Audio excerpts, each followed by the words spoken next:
important is it at this stage of life in particular for women to learn how to really begin to set boundaries when it comes to their overall self-care? Oh my God, it's 1,000% important. Yeah, boundaries are just key to well-being in every way. Physical, psychological, spiritual boundaries, like all sorts of boundaries. Because when we tune in, we have the wisdom of what's right for us, what's morally right or what's aligned for us. That wisdom really needs to come from inside of us, like how to create a better society, a better, a healthier world, and a more emotionally safe world for people to be in.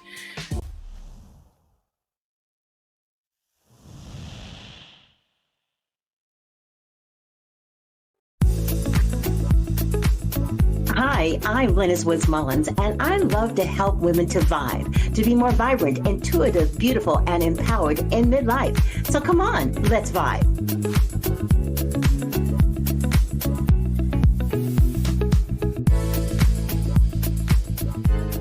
The kind of stage that all of us are in right now, all of you who are listening to this podcast, many of us are in that midlife stage. That's why you're listening, right? And I found that for me, when I hit that mark, I went through a whole thing of self-discovery. In fact, at 51, I left my corporate career after 25 years, making six figures, doing a great job, because I knew that there was something else I was supposed to be doing. And I think that's very common at that stage of life, anytime between 40, 45, 50, 55, we begin to want to peel back the layers to figure out what else it is we want to do when we grow up. Today, I'm so excited to have with me an expert in yoga. And you think, gee, what is it about yoga that has anything to do with my ability to peel back the layers and to find out what it is that I want to do? Catia is a psychotherapist and a holistic coach. She also is a yoga philosophy and psychology teacher, an author and mystic, and she's devoted to guiding souls on their journey of awakening and healing and self-discovery. And she is moved by deep reverence of the hidden wisdom that flows within all of us. In fact, right before we came on, I was asking her what kind of way we want this conversation to go, and she said, wait a minute, let me tune in. And so she got quiet for a minute. So she actually does practice what she preaches. And I am so excited to have her here today. Catia, welcome to the V.I.B.E Living Podcast. It's great to have you here today. Thank you so much, Lynnis. It's great to be here. I'm excited to have this conversation. Am I? Because I think a lot of people, especially in the Western cultures, don't have a lot of understanding of what yoga is and the different benefits. So let's start with the basics. And that's only because maybe they just haven't been exposed to it. They've heard about it. They've heard me talk about it. I happen to be certified in yoga, but still, it still seems somewhat esoteric for a lot of people, especially at the midlife stage. So tell us a little bit about your journey and why you think yoga can be so impactful for women over 40 in particular. I'm really glad you mentioned this esoteric part of yoga, because I feel like a lot of people think of yoga as stretching and relaxing at best, but they don't really take advantage or even know about the deeper teachings and the more holistic philosophies around yoga, which are huge. Just the yoga course that I'm still in is a 36-year course where we study yoga deeper and deeper each week. Wow, when I got certified, it was only 6 months. Oh my goodness, a 36-year course. Yeah, so this just give a sense of how much richness there is. And there's probably even a lot more. You could spend your entire life studying it. But just this one course is 36 years. I think that especially in Western society, we can hyper-focus on some parts of life and lose track of others. And everyone's, I think, acutely aware probably that we need to make a living, we need to get a job, probably pay a mortgage, teach our children basic things about math and science. But there are some aspects of life that are more holistic and bring a lot of meaning to it. And I think yoga touches on those aspects of life. The relationship with our body, for example, and how there is this wisdom in the body that is constantly showing us what we need if we're able to listen to it. For example, what to eat, when we need to rest. For women, we have our own cycles, menstrual cycles, etc., or the cycles have finished at this point. But the body is constantly giving us an indication of what's needed in that moment.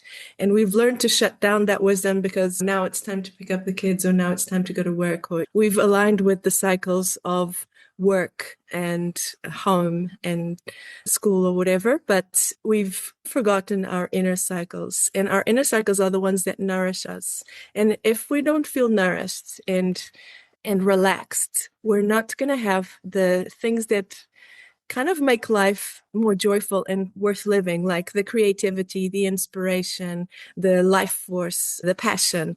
Those things come when we feel nourished. I think often I almost want to risk saying, especially for women, but not only, there's almost this commitment to life that life is allowed to push us to the limit, and we don't get to take time for ourselves or tune in. You were talking about tuning in the beginning.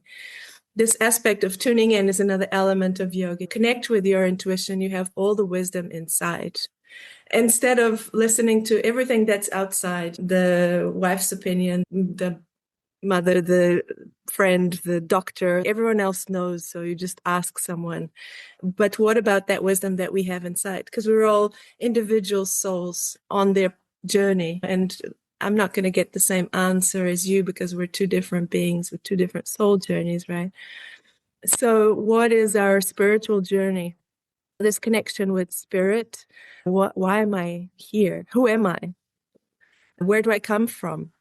Where am I going? These deep questions that kind of, in a way, if we understand that soul journey, we can have a sense of what we are meant to be doing in life.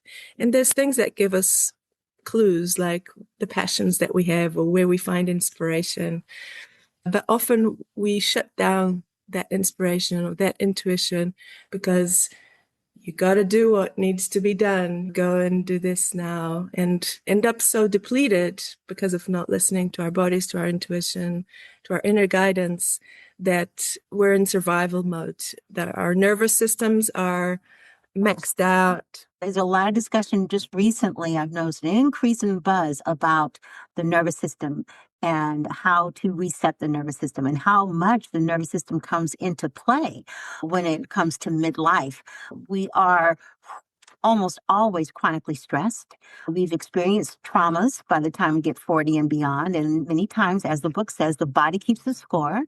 And over time, we begin to feel disconnected from our bodies because we have a tendency to numb down, push it back, compartmentalize, but inevitably it comes forth. And that intrinsic need that we women seem to have to want to find out what the rest of this life is supposed to be about really starts coming forth a lot more as we get to that 40, which is interesting because midlife is all about transition and transformation. So it makes sense that this is part of the question that we begin to ask. So how does yoga help a woman in that midlife be able to begin to connect with themselves and to peel back the layers to figure out, okay, who she is or who she really is? You mentioned the words chronically stressed. I think that's very accurate. Most people, I would almost say, they are probably not even aware of what a relaxed body feels like. And that is core to everything. If a woman wants to understand what next, I've done life so far until whatever, midlife or whatever it is, what now?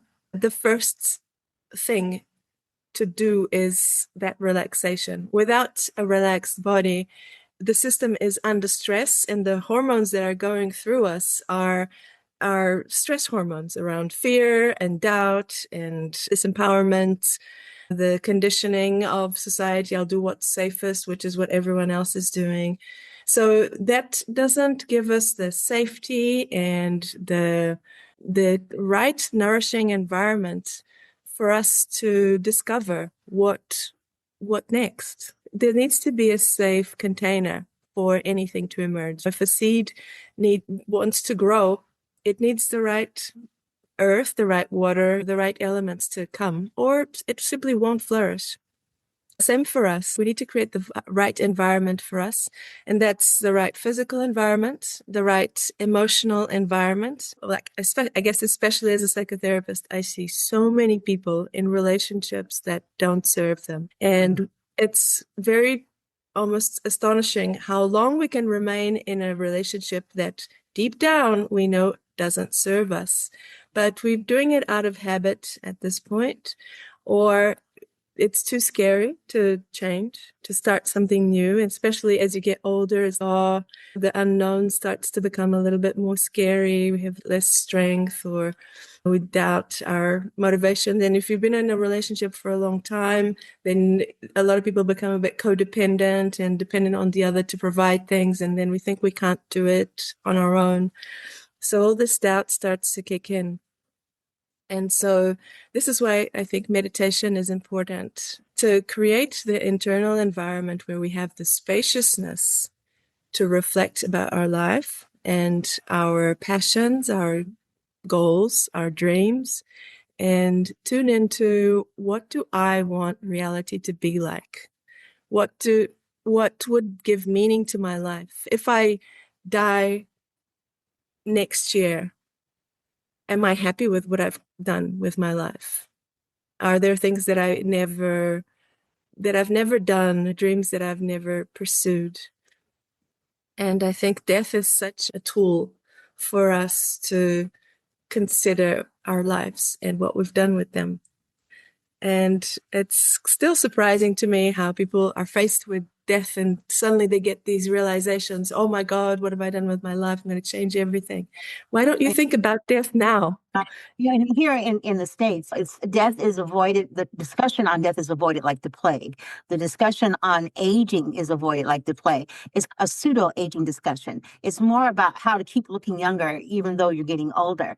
And I always tell my clients that ultimately it's not so much what you look like, it's what your health is like. Because you can go ahead and have the plastic surgery, whatever the Sam Hill you're doing, to give you that false sense of whatever. But inside, there could be all kinds of things that are going on. And even if you appear to be healthy from a physical level, there's also that emotional health that inevitably will feed into your physical health if you don't deal with some of those issues of concern that were traumatic, that you never reached. And you mentioned earlier about meditation. And one of the things I find that a lot of women tell me that come to me is that they have too many racing thoughts. They're wired but tired.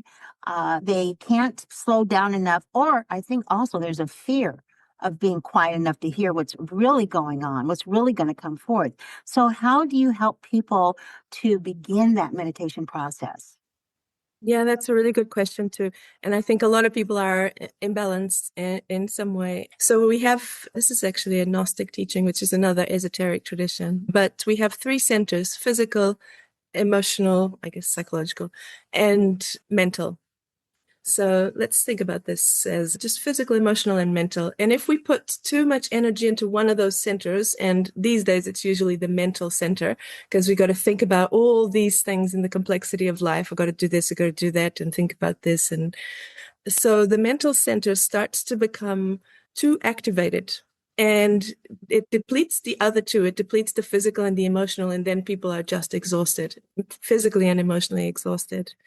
So these days, that's very common. And for a balanced life and harmonious life where we can access all our potential, we need to be balanced in those three centers. So if we're too active on the mental center, we need to bring energy into the emotional and the physical. So let's go out for a walk in nature. Nature is such a tool as well. All the elements, the sun, the ocean, the mountains, the trees, they are so nourishing for us. And we've known this as tribes and as witches and as all these things, that these elements bring so much to our health. But we lost the wisdom of nature a while ago, I think, for most people. Go do some exercise. Anything that pulls energy into the physical body will start to balance those three centers. And also emotional. Go out with the friends, have a deep conversation about what's really going on for you. Because I can tell you, people think everyone else has got it all sorted. They don't. Most people are struggling. We are going to take a quick break, and when we get back, we will finish our conversation with Catia. What if menopause didn't have to feel like a battle, but a transition you actually feel good in? Introducing VitaFem, a plant-based alternative designed to support your body naturally without synthetic hormones. If you've been feeling off, dealing with night sweats, anxiety, brain fog, frozen shoulder, low energy, mood shifts, or restless nights, VitaFem works with your body to help restore balance so you can feel like yourself again. No harsh chemicals, no synthetic HRT, just powerful plant-based support that helps you feel vibrant, steady, and in control. Ready to experience menopause differently? Discover how VitaFem can support your next chapter naturally. And you mentioned that because that's another misconception that a lot of women have, is that they're the only ones who are really feeling like this. And they feel that way because of a certain level of embarrassment of not being able to talk about how they're feeling. They keep it to themselves, and they also have a tendency to self-select out or to isolate. And when you isolate that way, you don't get an opportunity to actually have those communications. And I'm glad you mentioned that because it is so important when it comes to growing older and having that sense of community.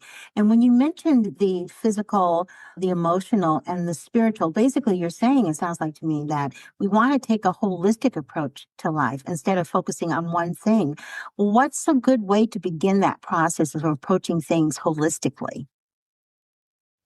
The first part of that process is to look inside. There's these different areas. We can also think about it just to have an initial perspective. The area of nature, the area of connection to community and friends and society.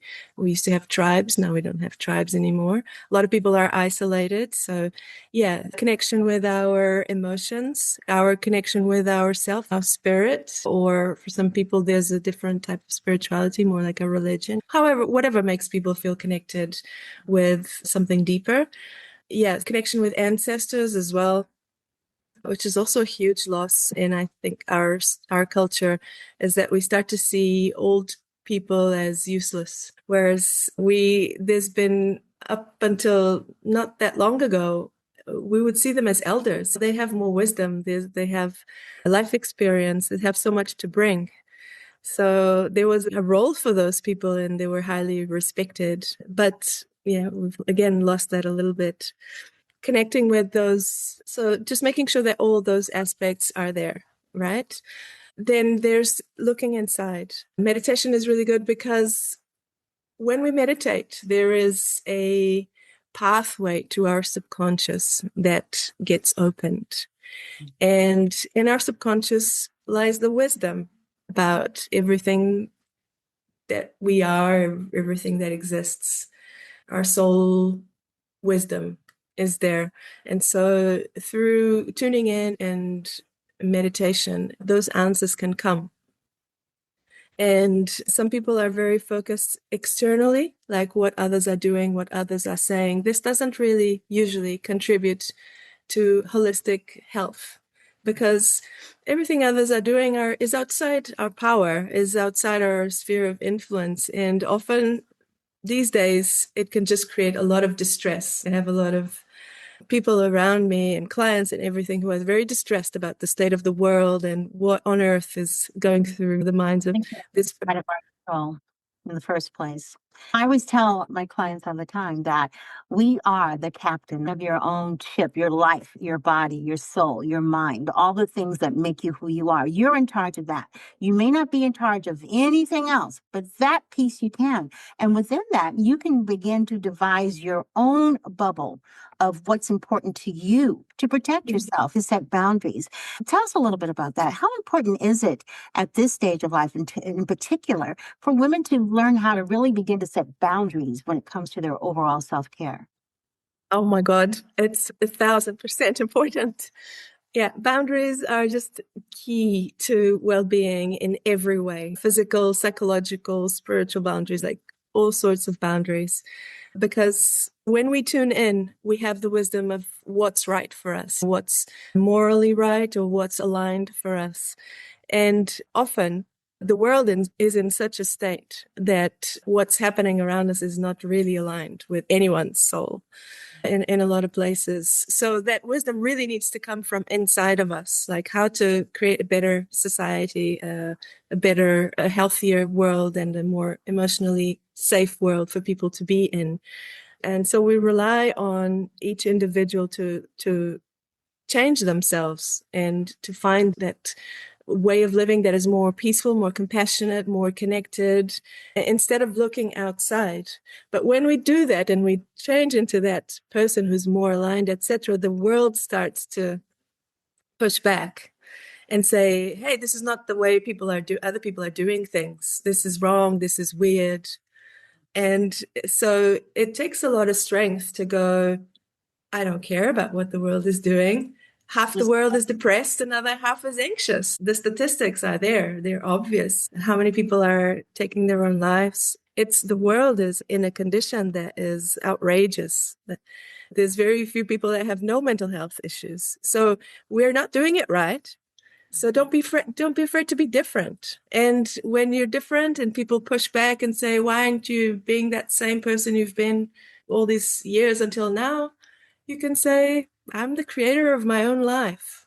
This is the life that's worth living, is the one where I get to decide what my life is going to look like. And it's not going to be worse. It's so important. I tell my daughters all the time, and they're in there. The youngest one will be 34 tomorrow. My oldest one is 41. I have 4 daughters.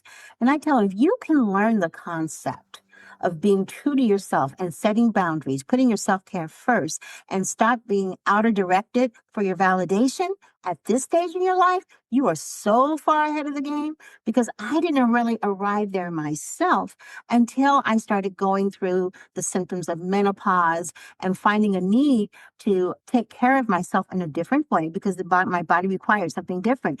And what happens as you begin to figure out how to deal with those symptoms, if you have any kind of awareness of the need to live holistically, or the need to approach life in a more healthy way, what begins to happen is that you begin to set these boundaries. You begin to realize that so much of what you're doing is for the outer directed validation, for conforming to societal standards of what's expected to you. Everything that has to do about someone else's feelings or someone else's agenda and not yours. And I tell people all the time that self-care is not selfish. It is a necessity. And especially during this time of life, because if we don't do it, if we don't take better care of ourselves, who is going to do that? Now, I'm really curious, though, about your book. I know you have a new book that's out, or a book that you've recently written, called Echoes of the Timeless. And it's a novel about spiritual awakening, which is what I'm talking about right now, healing, and self-discovery. What made you decide to write this book, and what is it about? Say a journey of self-discovery of a woman who was living a very standard society life, but really didn't find much meaning in it. And then she discovered yoga and all the depth behind the philosophies and psychologies around it. And then she goes through her journey of healing the trauma that she has and discovering a new way of being. Yeah, and also obviously it really connects with everything that we've been talking about here. But Now, as this is a fictional novel, but it's based upon your experiences yourself, or your experiences of working with yeah, other. yeah, it definitely is. Yeah, and it's really interesting that you mentioned boundaries, because that's also in the book. But it's such an important topic, and I think in the feminine collective subconscious, I think there's a real thing about it's wrong to set boundaries, like you're selfish if you set boundaries. And that's a disaster. I think setting boundaries is what works for everyone. And I have examples of this every day. I had someone just a couple of days ago was telling me, oh, a man was doing this to me and I felt really uncomfortable. And why did he do that? And I asked her, did you tell him that you were feeling uncomfortable and that wasn't okay for you? And she said, oh, no, I didn't think of that. What a concept. Oh my gosh. Isn't that Yeah. We give so much of ourselves away without even realizing it. And we do so much compromise and so much conformity and Yeah. all the while chipping off bits and pieces of ourselves. So it's no wonder that by the time we reach the time when our bodies are actually changing, that it comes a time where either you deal with all the other stuff or you don't. I have this philosophy, and tell me if you agree with this or not. I believe that we have two kinds of people in the world, basically. You have the wounded and the walking wounded. The wounded have decided that this is just the way they're going to be. If you don't like it, you can lump it. I don't need any work. The problem is you. This is me. The walking wounded is, yes, I know I have problems and I'm working on it. I'm walking towards getting better. I'm walking towards peeling back the layers to figure out where things need to be corrected, how I can grow. And I really do believe that all women, or the majority of women, choose to be the walking wounded, working towards something. And at this stage of life, in midlife, it's such an ideal time to do it because so many other things in your life are changing, up for grabs. The foundation you thought you had laid was all based on, in many cases, everyone else's expectations and everyone else's needs. And all of a sudden, you're beginning to realize with the empty nest syndrome, maybe you've hit the ceiling at work and you're getting ready to retire. You just don't want to do it anymore. Maybe you decide that mate you've had really gets on your nerves. You want to get rid of it. Your parents are either sick or dying. You have grandchildren coming in. Everything's changing. And that seems almost like the ideal time to say, wait a minute. How do I want all of this to fit into my life that's changing right now? And I think it's such a healthy thing to really take a look at that and be introspective about it.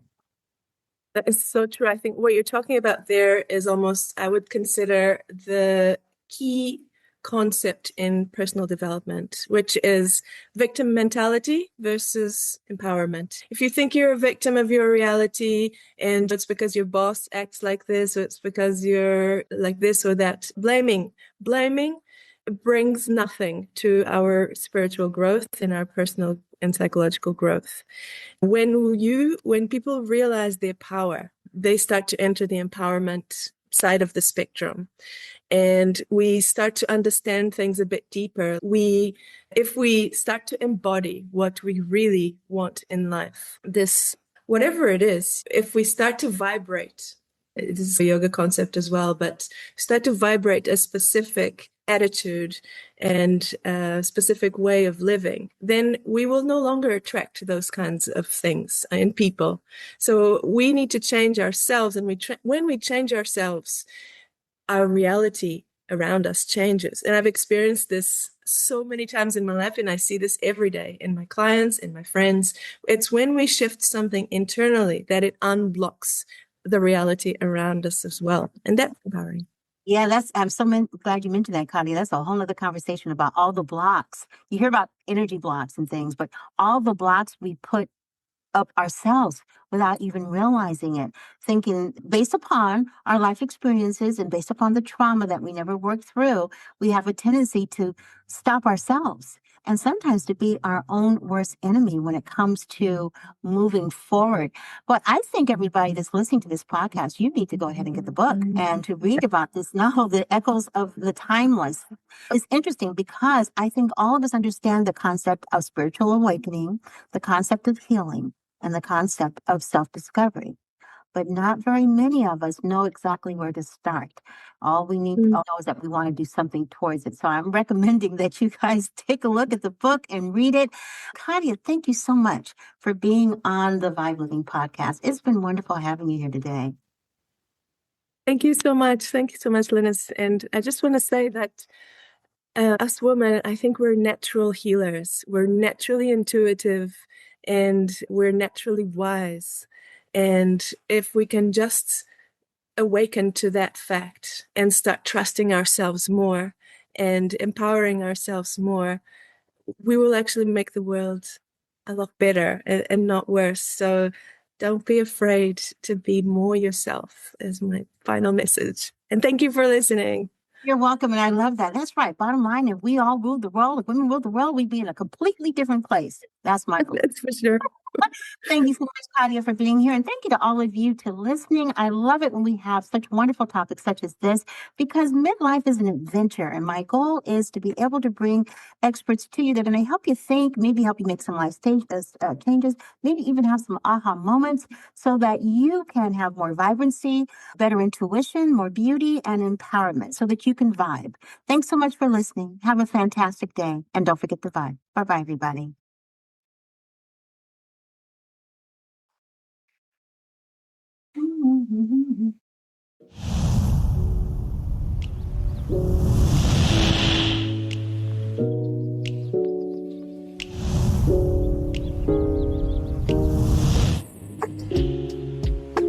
Thanks for listening to the Vibe Living Podcast. And don't forget to subscribe, like, and comment, and share this podcast. Have a fantastic day, and don't forget to vibe. Bye-bye, everybody.